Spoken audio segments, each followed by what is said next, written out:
Hello friends, this is Jaswinder. दोस्तों कैसे हैं आप सभी? उम्मीद करता हूं दोस्तों सभी बहुत अच्छे होंगे।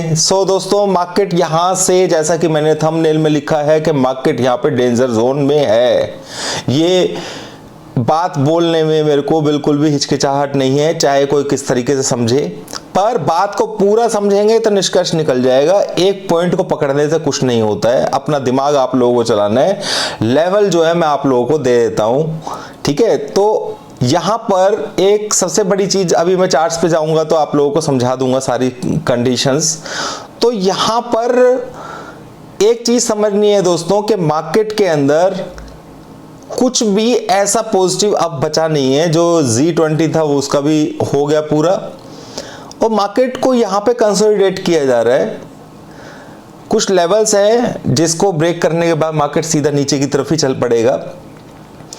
पर कल मार्केट के अंदर अभी 2-3 दिन ट्रेडिंग सेशंस हैं जो आने वाले, वो थोड़ा सा डिसाइड करने वाले होंगे, डिसाइसिव होंगे।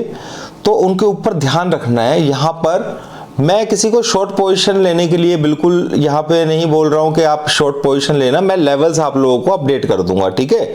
तो उसके हिसाब से आप अपने आप को अपडेट रखिए। तो सीधा चलते हैं दोस्तों चार्ट्स के ऊपर। पर उससे पहले दोस्तों एक 7500 का हमने जो टास्क चलाया था निफ्टी और बैंक निफ्टी के लिए, इंडेक्स फ्यूचर्स के ऑप्शंस के अंदर मैं 7500 से जो स्टार्ट किया था, उसमें भी आज कुछ काम हुआ है। उसका भी एक वीडियो जो एज ए प्रूफ जो होता है वो आप लोगों के लिए आ जाएगा। मार्केट आज साइडवेज था, पूरा अपने लेवल्स के हिसाब से ट्रेड किया उसने मार्केट ने बिल्कुल, और कम ट्रेड हुए पर अच्छे ट्रेड थे, ठीक है। और मैं आप लोगों को ये बोलना चाहूंगा कि इस तरीके से मैंने पहले भी किया हुआ दोस्तों। बस फर्क इतना है कि 7500 कैपिटल नहीं था, उस वक्त 2017 में मैंने इस तरीके से ट्रेडिंग स्टार्ट की थी 1,40,000 से कमोडिटी के अंदर, और उसको हार्डली 9 से लेकर के 10 महीने के अंदर 1,40,000 को 94 लाख तक मैंने पहुंचाया था कमोडिटी के बाद। उसके बाद मैंने कमोडिटीज छोड़ दी थी, ठीक है, क्योंकि कुछ रीजन से मैं निफ्टी वगैरह में इधर की तरफ मेरा रुझान ज्यादा हो गया था। तो वो जो उसी तरीके से मैंने 7500 वाला किया है। अब बहुत सारे लोग ये भी सोचते हैं कि यार इतने कम अमाउंट से आपने क्यों किया है, 50,000 1 लाख कम से कम इस तरीके से लेना चाहिए था। दोस्तों मैं सिंपल सी इतनी चीज बताना चाहता हूं आप लोगों को, यहां पे प्रूव करने के लिए हूं कि भाई क्या 7500 रुपए से, सिर्फ 7500 रुपए से क्या करोड़, 2 करोड़, 5 करोड़ कमाए जा सकते हैं? क्योंकि वो तो आपको भी पता है कि जब 50 लाख पहुंच जाएगा या 2 लाख 5 लाख पहुंच जाएगा तो उसकी स्पीड किस तरीके से हो जाएगी, आप समझ सकते हैं, ठीक है। पर क्या छोटे अमाउंट से, ठीक है, छोटे अमाउंट से आदमी बड़ा पैसा कमा सकता है, वो भी सिर्फ इंट्राडे के अंदर दोस्तों, ठीक है। तो इंट्राडे के लिए मैं हमेशा मना करता आया हूं आप लोगों को, वो इस वजह से दोस्तों, क्योंकि आप आज के मेरे अगर ट्रेड्स देखेंगे तो वो ट्रेड्स ज्यादा बड़े नहीं थे, छोटे ट्रेड्स थे। तो अब वो जो स्कैल्पिंग होती है वो किसी को दे भी नहीं सकते। भाई मैं आपको इंट्राडे में अगर मान लो मैं किसी को ट्रेड करने के लिए बोलता हूं वैसे कि भाई यहां पे बाय करो, मान लीजिए मैं आपको बोलता हूं कि 20,050 में बाय करो और 20,500 में बाय करो और 20,600 मिल जाएगा आपको, एग्जांपल के लिए मैं बता रहा हूं, ठीक है ना। तो वो उस तरीके का नहीं है, ये स्कैल्पिंग ट्रेड होते हैं। इसमें क्या होता है कि छोटी सी मूवमेंट के अंदर ट्रेड करना होता है और बहुत जल्दी एंटर करके और तुरंत थोड़ा सा जैसा ही प्रॉफिट मिलता है निकलना पड़ता है। क्योंकि अभी आपने, जैसे हमने 12 तारीख से स्टार्ट किया है उसको, तो आपने देखा होगा स्टॉक्स के अंदर एंट्री में लेता हूं और तुरंत थोड़ा सा ऊपर जाते ही मैं निकल जाता हूं, वो निकलना पड़ता है मुझे, ठीक है। तो बड़े ट्रेड्स जो है वो नहीं है उसके अंदर, ठीक है, क्योंकि अमाउंट भी छोटा है तो उसी हिसाब से ही ट्रेड करना पड़ता है।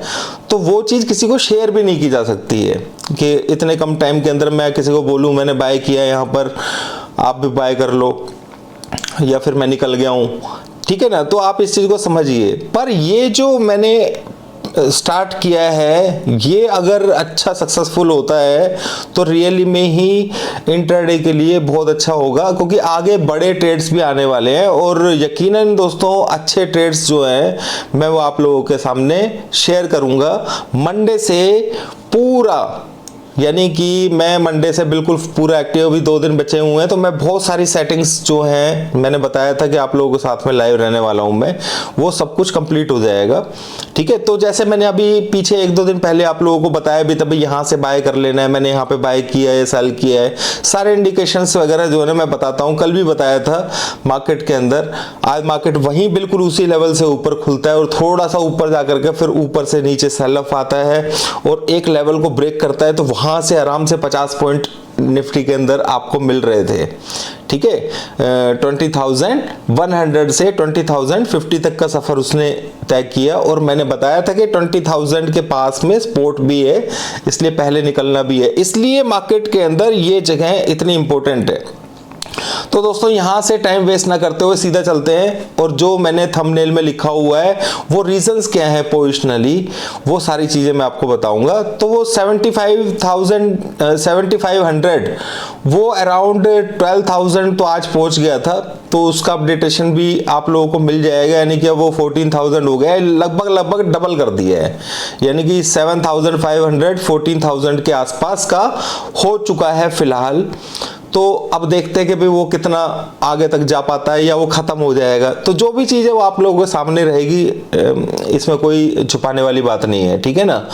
तो इमोशंस जो होते हैं उसमें मेन क्या कहते हैं अदा करते हैं। अगर आप लालच में एकदम से आ जाएंगे तो ज़्यादा पोजीशन लेकर के अपने पैसे को ख़त्म भी कर सकते हैं, तो उसके ऊपर कंट्रोल करना बहुत ज़रूरी होता है। और कुछ जगह पे जल्दी भी नहीं निकलना होता, कुछ जगह पे थोड़ा वेट भी करना होता है।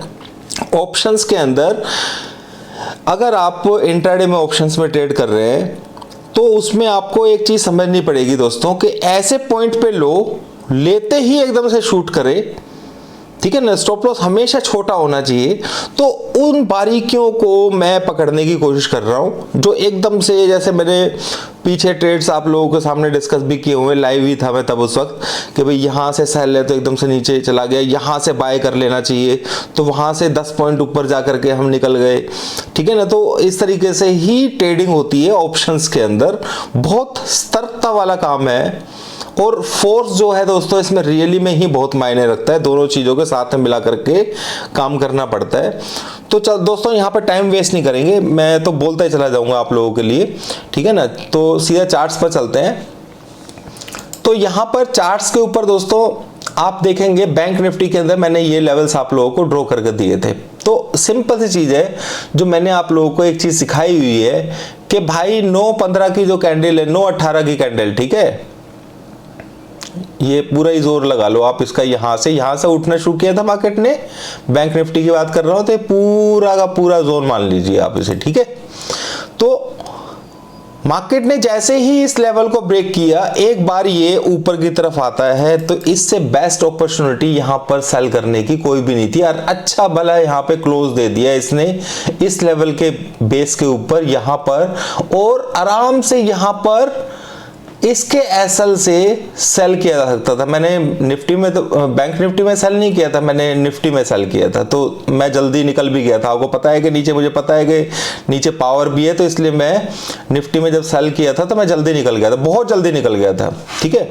एनीवेज, तो ये जो मैंने आपको सिखाया हुआ है कि 9.18 से लेकर के 9.25 के बीच का जो भी लो होता है, देखो अभी ये हाई भी लगा है, लो भी लगा है, तो दोबारा से उस जगह को अगर ब्रेक कर रहा है तो आप इसका मतलब समझ सकते हैं। अगर किसी ने इस चीज को समझते हुए ट्रेड लिया होगा तो उसको इंट्राडे में जरूर बेनिफिट हुआ होगा। और आप इसे यहां तक भी ले लीजिए, चलो ये मान लीजिए कि आज का जो लो है, ऊपर हाई गया, लो नीचे इस तरीके से डाउन किया, फिर ऊपर जाके जैसे ही इसको ब्रेक करता है तो यहां पर तो परफेक्ट ही सेल का ट्रेड बनता है। और इतना अमाउंट आप लोगों को आराम से यहां से लेकर के यहां तक आराम से इंट्राडे के लिए इतना मिल सकता है। और यहां से फिर बाउंस आया दोस्तों, जैसे कि मैंने बताया कि 5 मिनट की कैंडल कैंडल या 10 मिनट की कैंडल रखिए, कोशिश करिए 10 मिनट की कैंडल रखने की। 10 मिनट की कैंडल आप रखेंगे तो बेस्ट रिजल्ट्स आप लोगों को मिलेंगे। ठीक है, देखेंगे कि आपको यहाँ पर ये इसके नीचे जो मैंने कल लेवल्स अपडेट किए हुए थे उसके नीचे मार्केट सस्टेन ही नहीं हुआ, और उसके नीचे भी दोस्तों लेवल्स है। तो ये मैंने कल क्या बताया था कि इसके नीचे ही शॉर्ट करने के बारे में सोचना है या फिर ऊपर शॉर्ट करना है। तो आप लोगों ने ये वाले पॉइंट से यहां से जो 15 जो मैं 9:25 वाली कैंडल की बात करता हूं उससे आप लोगों ने जरूर बेनिफिट लिया होगा। जितने लोगों ने इस चीज पे ध्यान दे करके इस स्ट्रेटेजी को समझा है और उस पर ट्रेड किया है तो आपको जरूर बेनिफिट मिला होगा। और इन लेवल्स के ऊपर तो कमेंट जरूर लिखेगा दोस्तों, ठीक है। और नीचे की तरफ से पावर अपसाइड भी, ठीक है ना। अपसाइड में भी अगर आप नहीं है ना कोई बात नहीं, ऊपर से यहां से एक ट्रेड भी आपने लिया, दूसरा ट्रेड आप यहां से ले सकते थे आराम से ऊपर तक का। अब इसका टारगेट क्या था, क्योंकि ये यहां तक का है तो इसका टारगेट इतना ही कम से कम होना चाहिए, वो चाहे चला जाए ऊपर तक, पर आपको निकलना यहां पर है ही, क्योंकि आपको ट्रेडिंग करनी है सेफ। ठीक है, तो ये इस चीज को समझिएगा। तो कल के लिए लेवल्स क्या होंगे दोस्तों, सिंपल सी चीज है दोस्तों। कल का लेवल सबसे इंपॉर्टेंट रहेगा 46,091 एंड ये ऊपर की तरफ 46,152। पर मैं बिल्कुल ये नहीं बोलूंगा कल के दिन कि भाई इंट्राडे के अंदर कल ऊपर वाले लेवल्स के ऊपर आप बाय करें। ठीक है, सेल भी नहीं करें पर बाय नहीं करना है, ये मैं आप लोगों को बता रहा हूं, उसका रीजन बता देता हूं। दोस्तों आप ये देख रहे हैं डॉलर इंडेक्स के अंदर अचानक से तेजी आई है, ठीक है, और ये अब उस हाई को इसने जो पीछे वाला जो हाई है उसको इसने ब्रेक कर दिया है। तो ये एक बुलिश साइन है। आप यूएस मार्केट को मत देखिए तो काफी टाइम से डाउन चल रही है तो उसके अंदर शॉर्ट कवरिंग है जस्ट, पर ये जो चीज है वो इंडियन मार्केट के अंदर तो शॉर्ट कवरिंग हो चुकी है ना। ठीक है, तो यहां पर कहीं ना कहीं ऊपर की तरफ से, और हम इंडिया के अंदर जो है ना ऊपर के लेवल से मैं आप लोगों को सामने डिस्कस कर देता हूं। थोड़ा सा जो बड़ा लेवल है वो 20,300 का है दोस्तों। तो मैं ये नहीं कह रहा 20,300 आ जाएगा, ठीक है, बात समझिए, पर 20,300 का है। और अगर निफ्टी के अंदर आप लोगों को सेल की पोजीशन बनानी ही है तो मैं एक लेवल बताता हूं आप लोगों को। ये आपने देखा था दोस्तों, यहां पर ये जो लो है, सेल की पोजीशन बनाने की बात नहीं कर रहा हूं, ठीक है, पर ये 19,900 का लेवल बहुत इंपॉर्टेंट है दोस्तों। ठीक है, यहां इसके नीचे क्लोज जब तक नहीं होगा मार्केट के अंदर सेल नहीं करना है। देखो हमने डॉलर इंडेक्स तो देख लिया है, सारी कंडीशंस देख ली है। आप क्रूड को भी देखिए, क्रूड भी पंप में चल रहा है, 2 पॉइंट ऊपर चल रहा है। इसको यूएस मार्केट का कोई वो नहीं है दोस्तों, ये थोड़ी देर में नीचे आ जाएगी। ठीक है, इसका कोई भरोसा नहीं होता, आप इसके ऊपर मत जाइए। अगर हम बाहर देखें तो जो गिफ्ट निफ्टी है वो थोड़ा सा पॉजिटिव जरूर है, 20-30 पॉइंट यहां से, ठीक है, पर ऊपर की तरफ रेजिस्टेंस भी है, इस चीज को नहीं भूलना है। ऊपर की तरफ ये जो हाई लगा है आज का, ये एक रेजिस्टेंस का काम करेगा दोस्तों, ठीक है, इस चीज को समझ लेना आप। ठीक है, तो यहाँ पे ऊपर की तरफ अगर आपको मिलता है तो ऊपर की तरफ से सेल ही करना है, ठीक है, नीचे की तरफ पर प्रॉफिट जल्दी बुक करना है, सिंपल सी बात है। और मैं आपको बता रहा हूं कि लेवल 300 का ऊपर का बता दिया मैंने, तो 325 जो है ना कल के लिए स्टॉप लॉस रहेगा। 325 यानी कि अगर किसी को जो 325 का लेवल है उसको ध्यान में रखना है, ठीक है, ये पूरे वीक के लिए काम करेगा दोस्तों 325, इतना मेरे को समझ में आ रहा है, ठीक है। तो यहां पर ये जो ब्रेक हुआ था, इस लेवल के नीचे जब क्लोज होगा मार्केट तो मार्केट के अंदर वीकनेस शो करना शुरू कर देगा। और जैसे मैंने आप लोगों को बताया था कि ये पोजीशन वालों के लिए बोल रहा हूं, 19,600 का लेवल है, अगर उसके नीचे क्लोज होगा तो फिर सेकंड सिग्नल है, ठीक है, फिर वो डाउन साइड में बिल्कुल ही बन जाएगा। तो ऊपर यहां पे किसी को घबराने की जरूरत नहीं है। पोजिशनल ट्रेडर्स के लिए, इंट्राडे ट्रेडर्स के लिए यहां पे बार बार उछाल आते रहेंगे जब तक ये 900 के नीचे क्लोज नहीं होगा। क्लियर? तो ये 900 का जो लेवल है यहां के आसपास अगर मिलता है तो ये जोन जो है ना वो थोड़ा सा कंफर्टेबल रहेगा एक बार को बाय करने के लिए, कि भाई कुछ पॉइंट्स के लिए आप यहां पे बाय कर सकते हैं। ध्यान से समझ गए, यहां पे सिर्फ 2 ही चीजें समझाने वाली थी दोस्तों, कि एक तो यूएस ऑयल, ठीक है, ये आपको पता है कि इकोनॉमी के ऊपर इसकी मार पड़ती है। कल जो इन्फ्लेशन डेटा आया था यूएस का वो भी अच्छा नहीं था, और सेकेंडली डॉलर इंडेक्स है ये पूरा का पूरा ऊपर की तरफ पंप में है, तो ये इसको सस्टेन नहीं होने देगा। यूएस मार्केट को आप मत देखिए, और इंडियन मार्केट के ऊपर इसका इम्पैक्ट जरूर आएगा, क्योंकि उसने सब कुछ जो है पहले ही डिस्काउंट कर दिया है, सब कुछ डिस्काउंट हो चुका है दोस्तों, तो सब कुछ लिमिटेड है। मैं कुछ सोच समझ के, ये जो दो क्लू है मेरे को, ये मार्केट को ऊपर की तरफ ले जाने नहीं देंगे निफ्टी को, क्योंकि निफ्टी के अंदर G20 भी चला गया, अब कोई ऐसा ट्रिगर नहीं है, ठीक है। तो अब उसको नीचे की तरफ आना ही पड़ेगा, ऐसा मुझे लगता है। मैं ये नहीं कह रहा हूं कि भाई आप शॉर्ट कर दो, आप लेवल्स के हिसाब से शॉर्ट करिए। तो ऊपर की तरफ आपको मिलता है तो शॉर्ट पोजीशन बना सकते हैं आप अपने लेवल के हिसाब से। स्टॉप लॉस जरूर मैंने दूर कर दिया है, पर वो भैया वीकली स्टॉप लॉस है, तो मैं कैसे बताऊं आपको उसके ऊपर, मतलब बात समझ रहे हैं ना। तो वो पूरे वीक काम करेगा दोस्तों, अगर आने वाले पूरे वीक, ठीक है। और नीचे 900 का सपोर्ट है ही, तो ये रेंज जो है, बड़ी रेंज जो है वो 900 से लेकर के और 300 250 ऐसी रेंज रहने वाली है। तो निफ्टी के अंदर आप इस तरीके से, मेरे ख्याल से मेरी बातें आप लोगों को समझ में आ गई होंगी, तो इसमें आप फंसने की कोशिश मत करना, इसमें फंसोगे तो आप फंस जाओगे, ठीक है। बाय साइड में पोजिशनल ट्रेडर्स को मैं सावधान होने के लिए यहाँ पे बोल रहा हूँ, जो बायर्स है, बायर्स के लिए, ठीक है। तो ये सावधानी की जगह है दोस्तों। कल के लेवल से मैंने आप लोगों को बता दिए हैं, ठीक है। ऊपर की तरफ ये रेजिस्टेंस रहेगा पहला, इसके ऊपर सस्टेन करेगा, फिर 20,166 के ऊपर सस्टेन करेगा। तो जो आज 15 मिनट की कैंडल थी, यानी कि लो जो है ना, ये ऐसल रहेगा 20,100 कुछ का, तो वो आपको उस तरीके से ही ट्रेड लेना पड़ेगा, क्योंकि मार्केट के अंदर ये लेवल्स इतने ज़्यादा हो चुके हैं। पर दोस्तों क्या करें, लेवल्स तो लेवल्स ही हैं, तो इन लेवल्स को सभी को आप चाहे तो यहाँ से रिमूव कर सकते हैं, और सिंपली एक ही लेवल रखिए 19,900 का, ठीक है। 917 ये मेजर लेवल है, इसके नीचे मार्केट सस्टेन करेगी तो मार्केट बिल्कुल वीक हो जाएगी, इसमें कोई दुराई नहीं, क्योंकि यहाँ पे बहुत हाई वॉल्यूम से ट्रेड हुआ है। तो उस हाई वॉल्यूम के नीचे ट्रेड होने का मतलब ये है कि मार्केट फिर नीचे की तरफ आने की कोशिश करेगी। फिर नीचे जो सपोर्ट है वो मैं आपको बाद में डिस्कस करूंगा, अभी तो उन सब चीज़ों के बारे में बात करने को फायदा नहीं है। बैंक निफ्टी की यहाँ पे बात कर लेते हैं दोस्तों। बैंक निफ्टी के भी मैं आप लोगों को लेवल दे देता हूँ। तो बैंक निफ्टी का क्या लेवल रहेगा, एक तो हाई जो है वो रेजिस्टेंस रहेगा, ठीक है।